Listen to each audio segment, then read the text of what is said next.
नमस्कार साथियों, चैनल हिंदी विषय एवं साहित्य में आप सभी का पुनः हार्दिक अभिनंदन है। जैसा कि आप सभी जानते हैं, अपने इस चैनल पर तैयारी करते हैं हम हिंदी की उच्च स्तरीय प्रतियोगी परीक्षाओं की, और उसी क्रम में आज हम पढ़ने जा रहे हैं सूर्यकांत त्रिपाठी निराला जी द्वारा रचित हिंदी साहित्य की एक प्रसिद्ध कविता राम की शक्ति पूजा का भाग 2। इससे पूर्व भाग 1 हम पढ़ चुके हैं।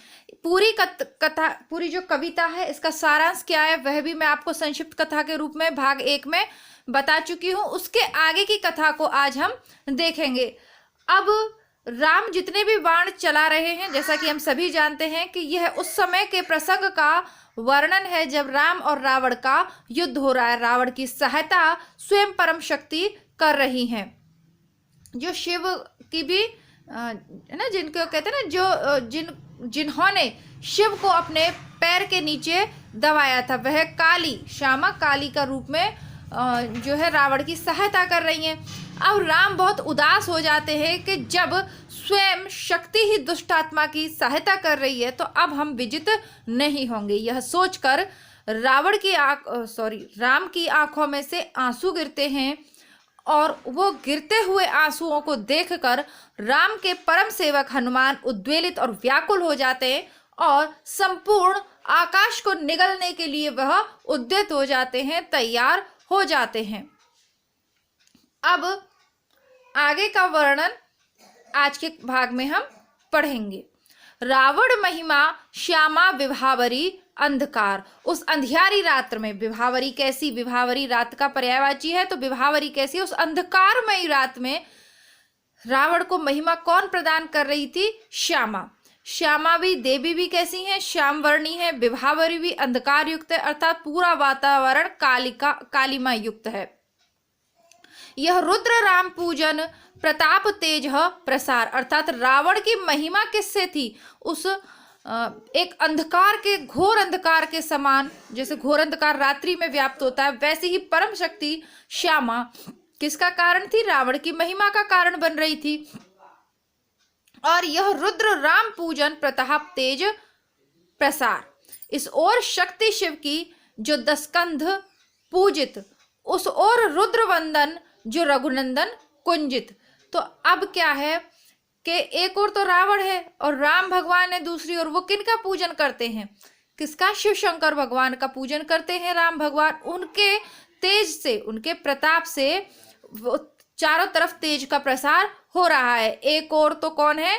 शिव, ठीक है। एक ओर तो कौन है? शिव की जो शक्ति है वो किसके द्वारा पूजी जा रही है? 10 स्कंध, है ना, रावण के द्वारा पूजी जा रही है। और दूसरी ओर रघुनंदन किसकी आराधना कर रहे हैं? शिव की, है ना, रुद्रवंदन। करने को ग्रस्त समस्त व्योम कपि बढ़ा अचल, है ना, ये भी आप इससे लगा सकते हैं कि रुद्रवंदन, जो रुद्र 11वें अवतार है हनुमान, वो किसका? रघुनंदन की पूजा करते हैं। तो हनुमान को शक्ति कहां से मिल रही है? रघुनंदन की पूजा से। करने को ग्रस्त समस्त व्योम कपि बढ़ा अचल, पूरे आकाश को ग्रस्त करने, निगल जाने का प्रण करके हनुमान जी, कपि यानी हनुमान जी, अटल होकर यानी निर्णय ले चुके हैं, वो दृढ़ होकर आगे बढ़ रहे हैं। लख महानाश शिव अचल हुए। लख यानी होता है देखना। ऐसा महाविनाश को, संभावित महाविनाश को देखकर शिव, जो कि समाधि की अवस्था में रहते हैं, अचल हो गए, मतलब अधीर हो उठे, हुए क्षण भर चंचल। अचल और चंचल दोनों एक ही साथ नहीं हो सकते। यदि चंचल है तो अचल नहीं हो सकते। अचल पर्वत का भी पर्यायवाची है, दोनों का विरोधाभास अलंकार है। तो जो अचल शिव है वह भी क्षण भर के लिए चंचल हो उठे, यह देखकर कि अब तो प्रलय अवश्यम भावी है, क्योंकि यदि हनुमान ने आकाश को निगल लिया, आकाश में ही तो देवी की शक्ति व्याप्त है। राम यही तो कहते हैं कि समस्त आकाश को देवी ने अपनी शक्ति से आच्छादित कर रखा है, तो वो उस आकाश को ही निगल जाएंगे तो देवी की महिमा स्वयं ही समाप्त हो जाएगी। श्यामा के पद तर भार धरण हर मंद स्वर, यह जो श्यामा शक्ति है उसके पद तल के नीचे ही तो है शिव भगवान। देखा है ना आपने वो वाला चित्रकाली का, जहां वो अपना पैर रखे रहती हैं भगवान शिव के वक्षस्थल पर, तो वही वाला यहाँ पर है। बोले, अब भगवान जो है, भगवान शिव हैं, वो उस परम शक्ति से क्या बोलते हैं? बोले, संबरो देवी निज तेज, हे देवी अपने तेज का संवरण करो। नहीं है ये वानर, ये कोई वानर नहीं है, ये नहीं हुआ श्रृंगार युग्मगत महावीर। यह वह महावीर है जो अभी श्रृंगार के पक्ष का जिसके जीवन में प्रवेश नहीं हुआ है ना, युग्म रूप में नहीं है, ये तो अभी एकाकी ही है। अर्चना राम की मूर्तिमान अक्षय शरीर, ऐसा मानो कि राम की जो पूजा है वह स्वयं साक्षात मूर्तिवान होके समक्ष खड़ी है, जिसका अक्षय शरीर, उसके शरीर का नाश नहीं हो सकता। चिर ब्रह्मचार्य रत, ये एकादश रुद्र धन्य, यह चिर ब्रह्मचारी है, रुद्र के 11वें अवतार हैं और ये धन्य हैं। मर्यादा पुरुषोत्तम के सर्वोत्तम अनन्य, ये मर्यादा पुरुषोत्तम राम के सर्वश्रेष्ठ सेवक हैं। लीला सहचर दिव्य भावधर इन पर प्रहार, यह उनकी लीला में सहभागी बनने के लिए ही इन्होंने अवतार लिया है। दिव्य भावधर इन पर प्रहार करने पर होगी देवी तुम्हारी विषमहार। यदि तुम कितने भी तेजी से या कितनी भी शक्ति के साथ इन पर प्रहार करो, लेकिन अगर तुमने इन पर प्रहार किया तो निश्चित रूप से तुम्हारी बहुत ही विषम हार यानी कड़ी हार होगी। विद्या का ले आश्रय इस मन को दो प्रबोध, झुक जाएगा कपि निश्चय दूर होगा रोध। अब वो उनको उपाय बताते हैं काली माँ को कि आपको करना क्या है। विद्या का ले आश्रय, अब शक्ति से काम यहाँ नहीं चलेगा, यहाँ आप अपनी बुद्धि का प्रयोग कीजिए और इनके मन को जागृत करने का, चैतन्य करने का काम कीजिए, यानी शक्ति को नहीं, इनके मन को झंकृत करने का प्रयास कीजिए, यानी इन्हें भावावेश में लाइए, इनको कुछ ऐसी बात कहिए जिससे सुन के ये नम्र हो जाए, झुक जाएगा कभी। यदि आपकी ऐसा बात करने से कभी झुक जाए तो फिर यकीन मानिए निश्चित तौर पर यह जो अवरोध है, यह जो समस्या है, इसका समाधान हो जाएगा। यह उपाय बताते हैं शिवजी शक्ति को। अब क्योंकि वो देख लेते हैं कि हनुमान तो अब बिल्कुल तत्पर हैं युद्ध के लिए, और अगर हनुमान ने आकाश को निगल लिया तो समस्त सृष्टि में प्रलय आ जाएगी, इसीलिए वो जो है देवी को उपाय बताते हैं कि उपाय आपको क्या करना है। जो विद्यार्थी पहली बार इस वीडियो को देख रहे हैं उनको मैं बताना चाहूंगी, आप चाहे नेट जेआरएफ की परीक्षा की तैयारी कर रहे हो अथवा आप किसी भी राज्य से असिस्टेंट प्रोफेसर भर्ती परीक्षा की तैयारी कर रहे हो, चाहे आप आरपीएससी की परीक्षाओं की तैयारी कर रहे हो, चैनल पे प्लेलिस्ट बनी हुई है, आप उसे चेक करते रहिए। जो भी कहानी निबंध आपके लगे हुए हैं उनको प्लेलिस्ट में से चेक कर लीजिए। जैसे निबंध वाली प्लेलिस्ट में आपको सभी निबंध मिल जाएंगे, जो नहीं मिल रहे हैं वो कमेंट बॉक्स में लिख दीजिएगा। कहानी वाली प्लेलिस्ट में सभी कहानियां मिल जाएंगी। इस प्रकार आप अपनी तैयारी को कर सकते हैं, ठीक है। बहुत सारी कविताएं, कई उपन्यास, कई नाटक, है ना, हिंदी साहित्य का इतिहास बाय डॉक्टर आचार्य रामचंद्र शुक्ल, वह भी मिल जाएगा।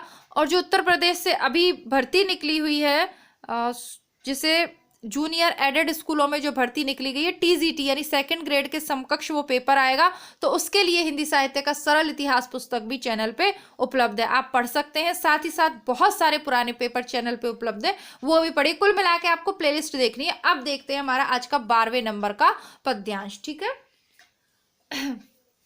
कह हुए मौन शिव पवन तनय में भर विस्मय, सहसा नभ में अंजना रूप का हृदय उदय।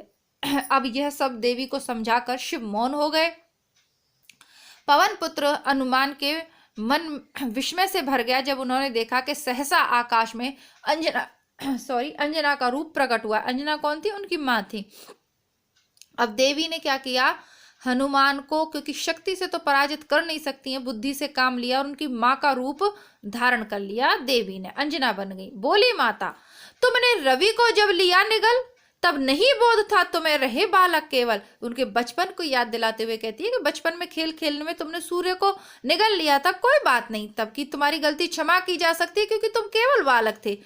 यह वही भाव कर रहा तुम्हें व्याकुल रह रहकर। अब ऐसा लगता है कि वो तुम्हारा जो बचपन का शौर्य पराक्रम था, तुम्हें ये जो लग रहा था कि जब बचपन में मैंने सूर्य को निगल लिया, तो वही भाव तुम्हें व्याकुल कर रहा है, वही शक्ति तुम्हें उद्वेलित कर रही है, तभी तो तुम संपूर्ण आकाश को निगलने के लिए तैयार हो गए। यह लज्जा की है बात कि माँ रहती सहस है, लेकिन मेरे लिए यह बहुत लज्जा की बात है कि मुझे तुम्हारे इन सब उद्दंडता को या इस तरीके के क्रियाकलापों को सहना पड़ता है। यानी तुम्हारे लिए तो ये खेल खेल में किए जाने वाले क्रियाकलाप है, लेकिन मेरे लिए तो ये बहुत ही व्याकुल कर देने वाली बात है। लोगों की तरह तरह की बातें मुझे सुनने को मिलेंगी। कहने का तात्पर्य, लोग कहेंगे कि तुमने कैसा बेटा पैदा किया है या कैसा पुत्र को तुमने जन्म दिया है जो हमेशा संसार को कठिनाइयों में और परेशानियों में ही डालता रहता है। यह महाआकाश है जहां वास शिव का निर्मल। जिस महाआकाश को तुम निगलने की बात कर रहे हो, तो वो मैं तुम्हें याद दिला दूं कि ये वही महाआकाश है जहां शिव जी का निर्मल वास है। पूजते जने श्री राम उसे कृष्ण को चल। जिसे श्री राम पूजा करते हैं, तुम उन्हीं महाशिव को कृष्ण को चल दिए। क्या नहीं कर रहे तुम अनर्थ, सोचो मन में। माता अंजना उसे कहती हैं, या माता अंजना के रूप में शक्ति उन्हें कहती है कि तुम्हें नहीं लगता कि तुम ये अनर्थ कर रहे हो? जरा अपने मन में विचार करो। क्या दी आज्ञा ऐसी कुछ श्री रघुनंदन ने? क्या तुम्हें श्री राम ने ऐसी कोई आज्ञा दी है कि तुम ये निगलने ही चल दिए? तुम सेवक हो, छोड़कर धर्म कर रहे कार्य। अब वो कहती हैं कि तुम याद रखो, तुम शक्तिशाली स्वामी नहीं हो, भले ही कितने शक्तिशाली हो, लेकिन तुम क्या हो? सेवक हो, दास हो। इसलिए धर्म छोड़कर तुम कार्य कर रहे हो। क्या असंभाव्य हो यह राघव के लिए धार्य? क्या राघव के लिए यह असंभव कार्य है? या तुम्हारी इस बात को वो सही नहीं मानेंगे? कपि हुए नम्र, क्षण में माता छवि हुई लीन।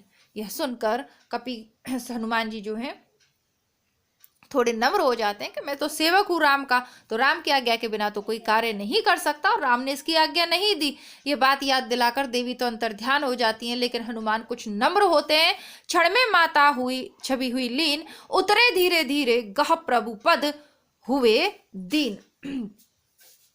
अब यह देखने के बाद जब उनका गुस्सा शांत होता है, हनुमान जी का नम्र पड़ते हैं, धीरे धीरे नीचे उतरते हैं आकाश में से, और फिर प्रभु के चरण पकड़कर मतलब दीन भाव से युक्त वो हो जाते हैं। सेवक का यही धर्म है ना, सेवक का धर्म यही है, और हनुमान से चतुर सेवक संसार में कोई हो ही नहीं सकता, हनुमान से श्रेष्ठ सेवक। अब यहां पर जो है 13वें नंबर के पद्य का हम अध्ययन करेंगे। राम का विषाणानन देखते हुए कुछ क्षण, हे सखा विभीषण बोले आज प्रसन्न वदन, वह नहीं देख कर जिसे समग्र वीर वानर, भल्लुक विगत श्रम हो पाते जीवन निर्जन। राम का विषादपूर्ण मुखमंडल को देखते हुए कुछ क्षण विभीषण वहां पे आते हैं, और उन्होंने राम का विषादपूर्ण मुखमंडल जब देखा, तब आनन यानी मुखमंडल मुख, तब कहते हैं कि हे सखा आज वह प्रसन्न वदन, हे सखा तुम तो वो हो जो हमेशा प्रसन्न रहते हो, लेकिन आज वह नहीं दिख रहा वो प्रसन्न वदन, वो प्रसन्न मुखमंडल नहीं दिख रहा, जिसे देखकर समस्त वीर वानर भालू आदि श्रम मतलब थकान से रहित हो जाते हैं। ठीक है, और जो उनके जीवन में कैसा एक इतना आनंद के स्रोत की तरह प्रस्फुटित होता है, या उनके जीवन में जो आनंद का स्रोत है वो क्या है? आपका प्रसन्नता से युक्त मुखमंडल जो है वो उनके जीवन में क्या है? आनंद का झरना है। रघुवीर तीर सब वही तूण में है रक्षित। अब विभीषण रघुनाथ को समझाते हुए कह रहे हैं कि भाई चिंता की क्या बात है, तीर वही तूण में है रक्षित, तुम्हारे सब वही तीर तुम्हारे तुणीर में अभी तक है वही वक्ष, और तुम्हारा वक्षस्थल भी वही है। रण कुशल हस्त, रण में जीतने की कुशलता रखने वाले हाथ हैं, बल वही अमित, और तुम में वह कभी मिटने वाला कभी न मिटने वाला अमित बल है वही सुमित्रा नंदन मेघनाथ जित रण। ये और वही सुमित्रा नंदन लक्ष्मण तुम्हारे साथ हैं जिन्होंने मेघनाथ को रण में जीत लिया है वही भल्लपति वारेंद्र सुग्रीव प्रमन।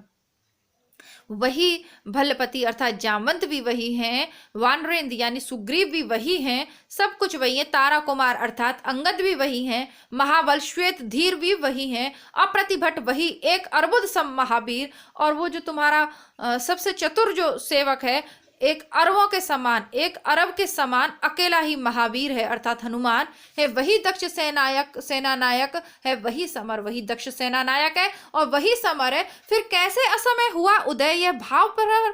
तो फिर इस समय ये असमय, ये कोई सही समय नहीं है, तो तुम्हारे चेहरे पर ये कैसा भाव आज मुझे दिखाई दे रहा है? रघुकुल गौरव लघु हुए जा रहे तुम उस क्षण। तुम रघुकुल के गौरव हो और तुम बहुत छोटे, गौरव और लघु है ना, गरिमा लघिमा, तो तुम रघुकुल के गौरव आज बहुत छोटे छोटे हुए जा रहे हो इस क्षण में। क्या कारण है? कितना श्रम हुआ व्यर्थ, आया जब मिलन समय। अब तुम ये क्या कर रहे हो? तुम फिर रहे हो पीठ हो रहा जब जय रण में। अब तुम उस अंतिम समय में जब हम रण जीतने ही वाले हैं तो पीठ फेर रहे हो, क्योंकि जितने भी रावण की सेना के महारथी थे, मेघनाथ, कुंभकर्ण, सब मारे जा चुके थे। केवल अकेला रावण ही तो शेष था। तभी तो उसने देवी को अपनी सहायता के लिए बुला लिया था। कहते हैं कि जब सारे उधर के वीर थक हार के मर चुके हैं या हार मान चुके, केवल रावण ही शेष है, ऐसे समय में तुम युद्ध से विमुख नहीं हो सकते। समझाना चाह रहे हैं, क्योंकि विभीषण राम के मित्र हैं तो वो उनको यथावत समझाना चाह रहे हैं, मतलब उस समय के अनुसार। तुम खींच रहे हो हस्त, नहीं, कितना श्रम हुआ व्यर्थ, आया जब मिलन समय। अब जब सीता से मिलन का समय आया तो सारा श्रम लग रहा है व्यर्थ हो गया। तुम खींच रहे हो हस्त जानकी से निर्दय, और उनको मित्र हैं तो उसी हिसाब से कह रहे हैं कि तुम जानकी के प्रति इतने निर्दयी नहीं हो सकते कि जब उससे मिलन का समय आया तो तुम अपने हाथ पीछे खींच रहे हो, अर्थात युद्ध से पीछे की तरफ हट रहे हो। रावण, प्रश्नवाचक चिन्ह, रावण लंपट खल कलमश गताचार। कैसा है रावण? कैसा है? लंपट है। रावण कैसा है? लंपट है। ठीक है, मतलब कैसा है? विषय, बड़ा ही लंपट आदमी है ये तो, विषय भोगों में डूबे रहने वाला। खल, दुष्ट है। कलमश, पापी है। गताचार, दया, गताचार है जिसका विपरीत आचरण करता है, जो हमेशा नियमों के विपरीत आचरण करता है, आचरण विहीन है। ऐसे रावण को जिसने हित कहते किया मुझे पाद प्रहार, जिसका मैं हितोपदेश ही उसको दे रहा था, उसने फिर भी अपने पैर से मुझे पूरी भरे सभा में मेरे ऊपर प्रहार किया, वो रावण, ऐसा दुष्ट अनाचारी दुराचारी रावण, पता है क्या होगा? अब कहते हैं कि अगर तुम पीछे हट गए इस समय तो क्या होगा, वो कल्पना करके विभीषण बताते हैं। बैठा उपवन में देगा दुख सीता को, फिर वो बगीचे में बैठकर, अशोक वाटिका में बैठकर फिर पुनः आपकी सीता को दुख देगा। कहता रण की जय कथा परिषद दल से घिर, वो अपने मंत्रियों की सभा से घिर कर अपने युद्ध के कौशल की बातें सुनाएगा। सुनता बसंत में उपवन में कल कूजित पिक, मैं बना किंतु लंकापति, धिक रावण धिक धिक। अब वो कहते हैं कि क्या होगा, क्या क्या होगा, कि वो अन्यायी अपनी क्या करेगा, कहते हैं ना, अपनी तारीफों के पुल बांधेगा और आप निराशा के कारण युद्ध नहीं कर रहे हो, है ना। फिर वो कहते हैं कि कोयल कूजित उपवन में, बसंत के मौसम में वो तो सारे सुखों का उपभोग करेगा, अपने मंत्री गणों के साथ बैठकर सुखों का उपभोग करेगा। मैं बना किंतु लंकापति, धिक रावण धिक धिक, धिक राघव धिक धिक। और क्या मैं लंकापति ऐसे ही बन पाऊंगा? है ऐसी लंका का पति मैं कैसे बन पाऊंगा? हे राघव, आपको धिक्कार है, ऐसा कहते हैं विभीषण, ताकि किसी भी तरीके से वो राम की शक्ति को जागृत करना चाहते हैं अपने शुभ वचनों के द्वारा। कहते हैं कि आपने मुझे लंकापति, मेरा राज्याभिषेक किया, मुझे लंकापति बनाने का जो दृढ़ निश्चय किया है, फिर वो कैसे पूरा होगा, यह याद दिलाते हैं विभीषण। इसके बाद क्या होता है 14वें प्रसंग में देखते हैं, 14वें पद्यांश में, सब सभा रही निस्तब्ध, राम के स्तमित नयन छोड़ते हुए शीतल प्रकाश देखते विमन। अब सारी सभा एकदम शांत हो जाती है, राम के थोड़े नयन खुले हैं, थोड़े बंद, यानी अधूरे खुले हुए, कुछ कम खुले हुए नयनों से राम छोड़ते हुए शीतल प्रकाश देखते विमन, थोड़ा शीतल प्रकाश छोड़ते हुए वो कहते हैं, जैसे ओजस्वी शब्दों का जो था प्रभाव, उसने ना उन्हें कुछ चाव ना हो कोई दुराव। जो विभीषण ने ओजस्वी शब्द कहे थे, पूरी सभा देख रही है कि राम अधखुले नेत्रों से चारों ओर देख रहे हैं, और जो विभीषण ने जो उद्बोधक ओजवाणी में जो शब्द कहे थे, उनका ना तो उन पर कोई प्रभाव पड़ा, ना ही कोई दुष्प्रभाव, उनमें ना तो उनको कोई चाव है, कोई रुचि है, और ना ही कोई अरुचि है। जो हो वे शब्द मात्र मैत्री की समनुरक्ति, ऐसा लग रहा है कि वो मात्र मैत्री के कारण, मित्रता के कारण कहे जाने वाले कुछ शब्द मात्र, उनका कोई प्रभाव राम पर नहीं पड़ा। पर जहां गहन भाव के ग्रहण की नहीं शक्ति, ऐसे शब्द जो मित्रता के कारण कहे तो गए, लेकिन गहन उनसे कोई भाव ग्रहण किया जाए, ऐसी शक्ति विभीषण के शब्दों में नहीं थी। इसीलिए तो राम अविचल रूप से जो है खड़े थे। कुछ क्षण तक रहकर मौन सहज निज कोमल स्वर बोले रघुमणि मित्रवर विजय होगी न समर। कुछ क्षण तक मौन रहने के बाद राम अपने कोमल स्वर में कहते हैं कि बोले रघुमणि कहते हैं कि मित्रवर विजय होगी न समर। यह युद्ध हम नहीं जीत पाएंगे। यह नहीं रहा नर वानर का राक्षस से रण, अब यह मनुष्य और बंदरों का राक्षस से युद्ध नहीं रहा। उतरी पा महाशक्ति रावण से आमंत्रण। जो परम महाशक्ति है, इस पूरे ब्रह्मांड की परम महाशक्ति कालिका माँ स्वयं रावण का आमंत्रण पाकर उसकी सहायता के लिए उतर आई हैं। अन्याय जिधर है उधर शक्ति, कहते छल छल हो गए नयन कुछ बूंद पुनः ढलके दृग जल। और फिर यह सोचकर, प्रमुख पंक्तियां हैं, थोड़ा ध्यान से देखेंगे। अन्याय जिधर है उधर शक्ति, यह सोचकर यह सोचकर भगवान राम की आंखों से जल के जो बूंदें गिरने लगती हैं, आंसू गिरने लगते हैं कि अन्याय है उधर शक्ति, अर्थात जिधर अन्याय, रावण जैसे अन्याय की सहायता जब स्वयं महाशक्ति कर रही है तो फिर हम सामान्य जन की पार ही क्या। यह सोचकर उनकी नयनों में जल भर आता है। रुक गया कंठ चमका लक्ष्मण तेज प्रचंड, यह कहकर रोते रोते आंसुओं के कारण राम का कंठ अवरुद्ध हो गया।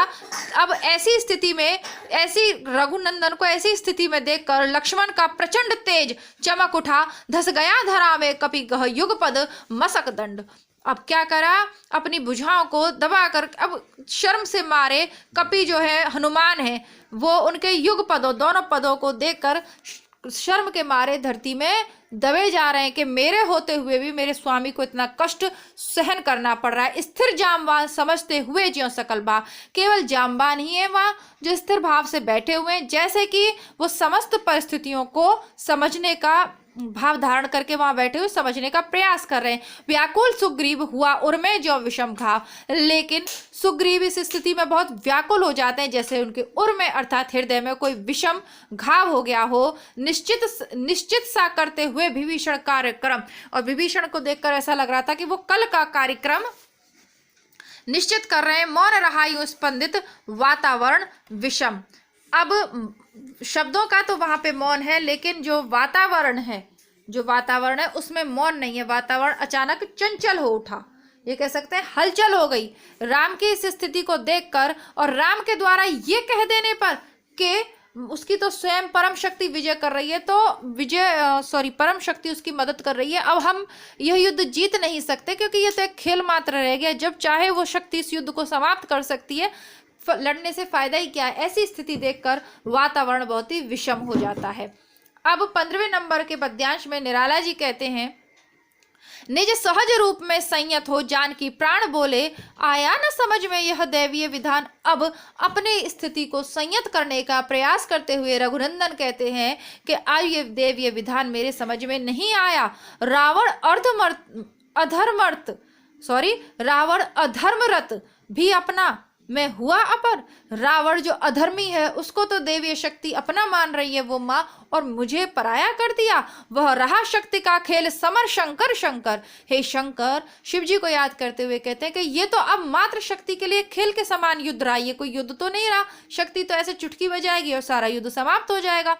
कर्ता में योजित बार बार शर निकर अशित, हो सकती जिनसे यह संस्कृति संपूर्ण विजित। मैं बार बार उन बाणों का संधान करता हूं जिनसे ये पूरी सृष्टि जीती जा सकती है। जो तेज पुंज सृष्टि की रक्षा का विचार है, जिनमें निहित पतन घातक संस्कृति अपार। मैं उन बाणों का प्रयोग करता हूं जिनमें तेज से जो भरे हुए हैं, पवित्र हैं, और जो सृष्टि के रक्षा के विचार से ही जिन्हें मैं उठाता हूं, है जिनमें निहित पतन घातक संस्कृति अपार, जिनमें पापियों के पतन की घातक शक्ति है और संस्कृति की रक्षा करने के उद्देश्य से जो बाण चलाए जाते हैं, जो मैं अस्त्र शस्त्र प्रयोग कर रहा हूं, उन सब का उद्देश्य क्या है? सृष्टि की धर्म संस्थापना ही उद्देश्य है।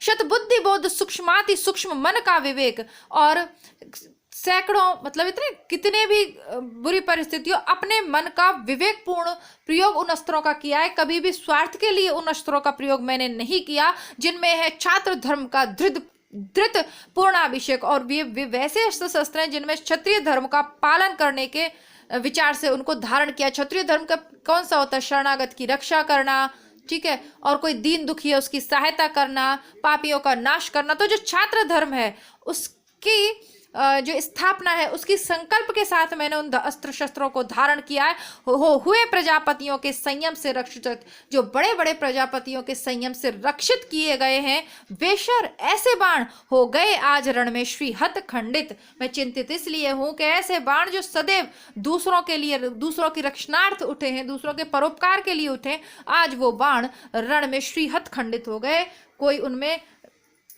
तेज विहीन हो गए, काट दिए गए। श्रीहत यानी तेज विहीन हो गए और उनको काट दिया गया। ऐसे बाण जो सदैव परोपकार के लिए उठे हैं उनको भी आज काट दिया गया। तो बस ये तो एक खेल रह गया, युद्ध कहाँ रहा। देखा है महाशक्ति रावण को लिए अंक, लांछन को ले जैसे शशांक 90 अशंक। आज स्वयं राम भगवान आगे कहते हैं सेना से जो उनके आसपास बैठे हुए, ऐसा लग रहा था कि महाशक्ति ने रावण को अपनी गोद में उसी प्रकार ले लिया है जैसे दाग लगे हुए चंद्रमा, लांछन लगे हुए चंद्रमा को आकाश अपनी गोद में ले लेता है, शंका के सहित, बिना किसी शंका के अपनी गोद में रखता है ना आकाश चंद्रमा को। उसी प्रकार वो महाशक्ति, अर्थात देखिए शक्ति का इतना वैभव है कि पूरे आकाश में, जैसे एक छोटा सा ग्रह तो है चंद्रमा, उसी प्रकार उसकी वो शक्ति इतनी विशाल है कि रावण उसके लिए ऐसा लग रहा है गोद में बैठा हुआ है। हत मंत्र पूत सर संवृत करती बार बार, निष्फल होते लक्ष्य पर क्षिप्र वार पर वार।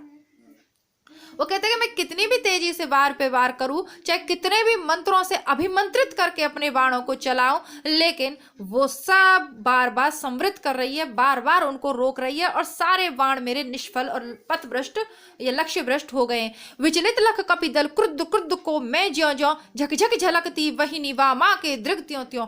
मैं जब जब अपने कपिदल को विचलित होकर, अपनी वानर सेना को विचलित देखकर, जितनी भी बार मैंने गुस्से के साथ मैं जितनी भी बार युद्ध करने को उद्यत हुआ, वह लक्ष्मी, वह वामा अर्थात शक्ति के लिए कि वह वामा बार बार ऐसा लग रहा था कि मुझे देखकर उसकी आंखों से अग्नि की वर्षा हो रही है। वहनी दृग है ना, मतलब उसकी आंखों से आग की लपटें उठ रही हैं, यानी वो और अधिक क्रोधित हो रही है मुझे क्रोधित देखकर। पश्चात देखने लगी मुझे बंध गए हस्त, और जब उन्होंने अपनी आग्नेय नेत्रों से मेरी तरफ देखा, अग्नि बरसाने वाली दृष्टि से मुझे देखा, तो ऐसा लगा कि मेरे हाथ बंध ही गए। फिर खिंचा ना धनु मुक्त ज्यों बंधा, मैं हुआ त्रस्त। फिर पुनः मेरे से धनुष की जो वो होती है ना, वो खिंच नहीं पाए प्रत्यंचा। ऐसा लग रहा था कि मुक्त होते हुए भी मैं बंधन में हूँ, अर्थात बाहरी रूप से कोई बंधन नहीं है, किसी ने मुझे रस्सी से नहीं जकड़ा, लेकिन उनके देखने मात्र से ऐसा बंधन मेरे चारों ओर इस तरीके का बंधन हो गया कि मैं ना तो बाण चला पा रहा था और ना ही किसी अस्त्र शस्त्र का प्रयोग कर रहा था। तो पूरी तरीके से वह उस दिन का जो युद्ध था वो शक्ति के वश में था। उसमें ना तो राम की कुछ चल रही थी और अन्य रावण को तो कुछ करने की जरूरत ही नहीं थी, क्योंकि शक्ति उसकी रक्षा कर रही थी। और स्वयं साक्षात जब शक्ति किसी की रक्षा करे तो फिर उसका कोई क्या बिगाड़ सकता है, कहने का भाव यह है राम का। अब देखिए ऐसा ही वर्तमान में भी तो है, जब जो दुराचारी लोग हैं, जो संसार में दुराचारी लोग हैं, उन पे धन बल, बहुत सारी शक्तियां, धन की शक्ति, उनकी जो ऊंचे पदों पे है प्रतिष्ठा, उसकी शक्ति, उसके द्वारा सामान्य जन फिर उनसे कैसे युद्ध कर लेगा। अगर पूरा प्रशासन उनको वो खरीद लेते हैं, पूरे प्रशासन उनको खरीद लेते हैं, सारी चीजें वो धन बल से जीत लेते हैं, बाहुबल से, गुंडों के सहारे, साम दाम दंड भेद, सारी शक्तियां जब उनमें निहित हो जाती हैं दुराचारियों के साथ, तो सामान्य जन उनका मुकाबला नहीं कर पाते। ठीक है, ऐसा ही तो होता है। और यही देखकर राम जो है बहुत अधिक परेशान है। आगे देखते हैं। कहा हुए भानुकुल भूषण वहां मौन क्षणवर, बोले विश्वस्त कंठ से जामवान रघुबर। बहुत ही इंपॉर्टेंट पंक्तियां, जैसे मैंने आपको कल के में भी बता दी थी, जो पूछे जाने की संभावना है, इसको भी आप मतलब देख लीजिएगा ध्यानपूर्वक। ऐसा सब कुछ सुनने और के बाद कहने सुनने के बाद राम भगवान तो चुप हो जाते हैं, लेकिन बहुत ही विश्वास युक्त कंठ से जामवान कहते हैं, हे रघुबर, विचलित होने का नहीं देखता मैं कारण। जामवान जो घर के बुजुर्ग लोग होते हैं, जो अपने परिवार के बुजुर्ग होते हैं, जब परिवार के छोटे लोग घबराते हैं परिस्थितियों को देखकर, तो वो उपाय बताना उनका कार्य होता है। तो ऐसे में ही जामवान बहुत ही विश्वस्त कंठ से कहते हैं कि रघुबर, मैं तो तुम्हारे विचलित होने का कोई कारण नहीं देखता। हे पुरुष सिंह, हे पुरुषों में सिंह समान, बहुत ही सटीक वर्ड है यहाँ पर सिंह। अब आगे मैं समझाऊंगी कि क्यों यहाँ पुरुष सिंह कहा है और क्यों नहीं कहा जाम्बा ने। हे पुरुष सिंह तुम भी वह शक्ति करो धारण, आराधन का दृढ़ आराधन से दो उत्तर, तुम बरो विजय संयत प्राणों से प्राणों पर। अब उनको समझाते हुए कहते हैं कि तुम भी उसी शक्ति को धारण क्यों नहीं कर लेते, अर्थात तुम भी उस शक्ति को धारण करो, आराधन का दृढ़ आराधन से उत्तर दो। ठीक है, यदि इसको संक्षेप में सार रूप में कह देती, एक लाइन है हमारे आगे और उसे बिना मिटाए हमें छोटा करना है, तो कैसे कर सकते हैं? इसका एक ही तरीका है कि हम उसके आगे एक बड़ी लाइन और खींच दें। यही जामवंत उनको समझाते कहते हैं कि अगर रावण के पास शक्ति है, आराधना से ही तो शक्ति प्राप्त की है, तो फिर तुम और भी दृढ़ आराधन करो, यानी आराधन का उत्तर आराधना से ही दो और अधिक दृढ़ आराधना से उत्तर दो। तुम बरो विजय संयत प्राणों से प्राणों पर, तुम अपने संयत प्राणों से उन प्राणों पर, तुम वरो तुम विजय का वर्ण करो अपने संयत प्राणों द्वारा उन प्राणों पर। रावण अशुद्ध होकर भी यदि कर सका त्रस्त, तो निश्चय तुम हो सिद्ध करोगे उसे ध्वस्त। यदि रावण जैसा अशुद्ध व्यक्ति, पापी व्यक्ति भी अगर उसको शक्ति को पा सकता है, तो निश्चय रूप से तुम उसकी शक्ति को काट सकते हो, उसको ध्वस्त कर सकते हो, अवश्य ही तुम सिद्ध कर लोगे। शक्ति की करो मौलिक कल्पना, करो पूजन। अब तुम उस शक्ति की मौलिक कल्पना करो, नई कल्पना करो। जिस शक्ति को रावण जिस भाव से पूज रहा है, उस भाव से तुम मत पूजो, तुम अपने मन में एक नई मौलिक कल्पना करो और उसकी पूजा करो। छोड़ दो समर जब तक ना सिद्धि हो रघुनंदन। हे रघुनंदन, जब तक तुम्हें सिद्धि न प्राप्त हो जाए, तुम अपने देवी को मना ना लो, तब तक तुम ये जो रण की चिंता, युद्ध की चिंता, ये छोड़ दो और तुम जाकर तपस्या करो। तो यही कार्य होता है चतुर मंत्री का। और ये पूरे तरीके से जो बुजुर्ग जाम्बान है अपने कार्य में बिल्कुल चतुर हैं। ठीक है, कितना अच्छा उपाय बताते। साथ ही साथ में निराला ने यहाँ पुरुष सिंह कहा है उनको, क्योंकि देवी किस पर सवारी करती है? सिंह पर सवारी करती हैं, इसीलिए पुरुष सिंह किया है। क्योंकि अब धारण किसको करना है? देवी की शक्ति को उन्हें धारण करना है। तो सेवक बन के ही आप किसी से कुछ पा सकते हो, है ना। यदि आपको अपने गुरुओं से कुछ पाना है, जीवन में किसी से भी कुछ सीखना है, तो आपको नम्रता रखनी होगी, सेवक की तरह सीखना होगा। और जब आप गुरुओं से दुर्व्यवहार करें, उनके ऊपर अपना ज्ञान का ज़्यादा वो करें, तो इसका मतलब आप सीखने कुछ नहीं चाहते हो, है ना। तो वो एक अच्छे शिष्य की वो नहीं है। तो अब जब राम जब सेवक के रूप में बनेंगे, तभी तो शक्ति की आराधना कर सकते हैं, है ना। भगवान बन के तो कर नहीं सकते। तो बस वही है। और निराला यह भी स्पष्ट कर देते हैं कि मौलिक कल्पना करनी होगी, यानी सभी को बने बनाए रास्ते पर नहीं चलना है। जीवन में अपना कुछ ऐसा अलग करना है जिसमें आपकी मौलिकता हो, आपकी छाप उसमें मिलती हो। अब जैसे ये जो बुक मैं आपको पढ़ा रही हूँ, इसमें भी इसकी व्याख्या दी हुई है, पर बहुत ही क्लिष्ट शब्द हैं। इसको भी मैं आपको सरल से सरल शब्दों में समझाने का प्रयास करती हूँ, ताकि आपको यह कविता मैं समझा पाऊँ। अगर इस शब्दावली में जो बुक में दी हुई है वो बहुत ही क्लिष्ट शब्दावली है। ठीक है, पुरुष सिंह में रूपक अलंकार है, ये यहाँ पे लिखा हुआ है, तो मैंने बता दिया व्याख्या के हिसाब से। 18वें नंबर का देखते हैं। तब तक लक्ष्मण है महावाहिनी के नायक। अब क्योंकि जामवान तो ये योजना कल से ही बना रहे हैं, तो वो देख रहे हैं, वो कल की योजना बताते हुए कहते हैं कि इस महावाहिनी के नायक कौन रहेंगे? लक्ष्मण मध्य भाग में अंगद, दक्षिण श्वेत सहायक रहेंगे। में भल्ल सैन्य है, वाम पार्श्व में हनुमान। नर नील और छोटे कपिगण उनके प्रधान। सुग्रीव, विभीषण, अन्य यूथपति यथा समय आएंगे रक्षा हेतु जहां भी होगा वे। अब ये जो कहते हैं ना कि थोड़ा सा अलग से कौन सी, सुग्रीव और विभीषण को थोड़ा इस तरीके से रखेंगे कि जहां भी जरूरत होगी उस समय वो आ जाएंगे, यानी रिजर्व सेना के रूप में उनको रखेंगे। 19वें नंबर का पद देखते हैं। खिल गई सभा उत्तम निश्चय भल्लनाथ। जामवंत के ऐसे सुविचारों को सुनकर कवि जो सभा हर्षित होते हुए कहती है कि अति उत्तम भल्लनाथ, अति उत्तम। कह दिया वृद्ध को मान राम ने झुका माथ। इस प्रकार जामवान की उस बुद्धि युक्त जो उन्होंने उपाय बताया था, उसके आगे राम जी ने अपना सिर झुका दिया। हो गए ध्यान में लीन पुनः करते विचार। इस बार राम पुनः विचार करते हुए ध्यान में लीन हो गए। देखते सकल तन पुलकित होता बार बार। उन्होंने देखा कि उनका पूरा शरीर बार बार पुलकित होता जाता है। कुछ समय अनंतर इंदिवर निंदित लोचन। कमल को भी, कमल की सुंदरता को भी निंदन लज्जित कर दें, ऐसे लोचन है किसके? राम के। ठीक है, प्रतीप अलंकार है यहाँ पे, है ना। तो आप देख रहे हैं इंदिवर को मतलब चंद्र मतलब उसको कमल को भी लज्जित कर दे ऐसे नैन। तो फिर यहाँ पर प्रतीप अलंकार है। खुल गए रहा निष्पलक भाव में मंजित मन, पलक तो खुल गए लेकिन उनका मन उसी भाव में रमा हुआ था। बोले आवेग रहित स्वर से विश्वास स्थित, बिना आवेग रहित स्वर से विश्वास को स्थित करते हुए बोले मातः दशभुजा, हे दशभुजाओं वाली माता, विश्व ज्योति, हे विश्व की ज्योति, मैं हूँ आश्रित, अब मैं तुम्हारे ही आश्रित हूँ। हो विद्ध शक्ति से है महिषासुर खल मर्दित, तुम्हारी अतुलनीय शक्ति से तुमने महिषासुर जैसे दुष्ट को मान मर्दन किया है, उसको मारा है। जनरंजन चरण कमल तल धन्य सिंह गर्जित, और तुम्हारे लोककारी, तुम्हारे जनरंजन, तुम लोक का परोपकार करने वाले तुम्हारे इन चरण कमलों के नीचे जो सिंह गर्जना करता है, जो सिंह, वह धन्य है। यह मेरा प्रतीक मातः समझा इंगित, मैं सिंह इसी भाव से करूंगा अभिनंदित। तो हे माता, जैसे वो सिंह तुम्हारी सेवा करता है उसी रूप में आप मुझे ग्रहण कर लीजिए, मैं सेवक बनकर आपकी सेवा करूंगा। कुछ समय स्तब्ध हो रहे राम छवि में निमग्न, फिर खोले पलक कमल ज्योतिर्दल ध्यान लग्न। कुछ समय तक राम उस छवि में निमग्न रहे, फिर धीरे धीरे अपने पलकों को खोला। और कैसे पलक थे? कमल ज्योतिर्दल ध्यान लग्न, ठीक है, ध्यान में लगे हुए थे। हैं देख रहे मंत्री सेनापति वीरासन, बैठे उमड़ते हुए राघव का स्मित आनंद। बोले भावस्थ चंद्रमुख निंदित रामचंद्र, चंद्रमा का मुख कैसा है?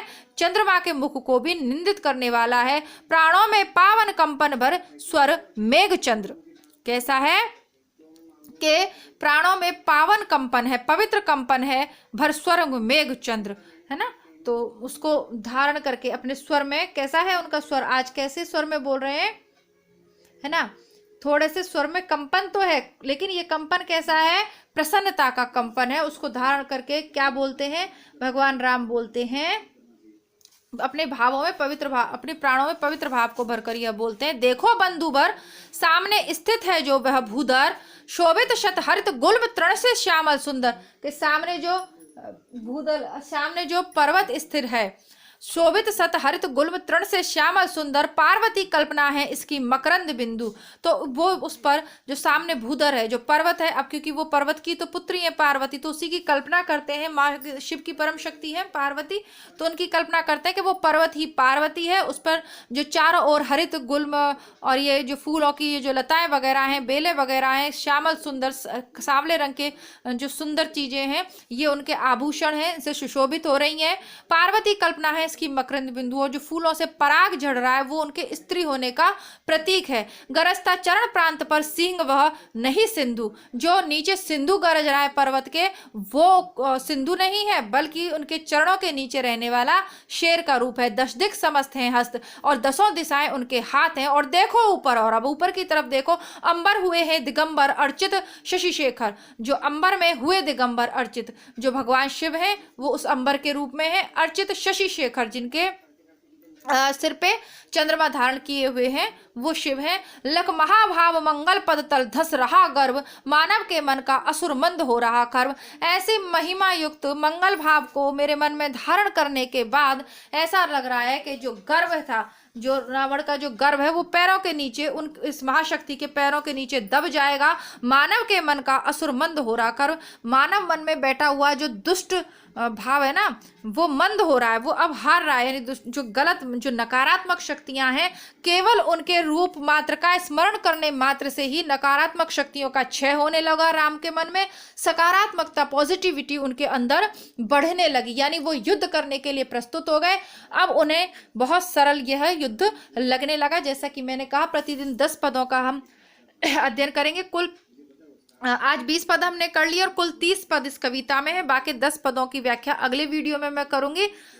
प्लेलिस्ट चेक करते रहिए, क्रमबद्ध से पूरी आपको रचना पढ़नी है। यदि आप अंधेरे में कविता पढ़ रहे हैं उसे पूरी पढ़िए, कोई कहानी आप पढ़ रहे हैं उसे पूरी पढ़िए, और ये कविता भी आपको पूरी ही पढ़नी पड़ेगी। कोई भी प्रश्न कहीं से भी पूछा जा सकता है।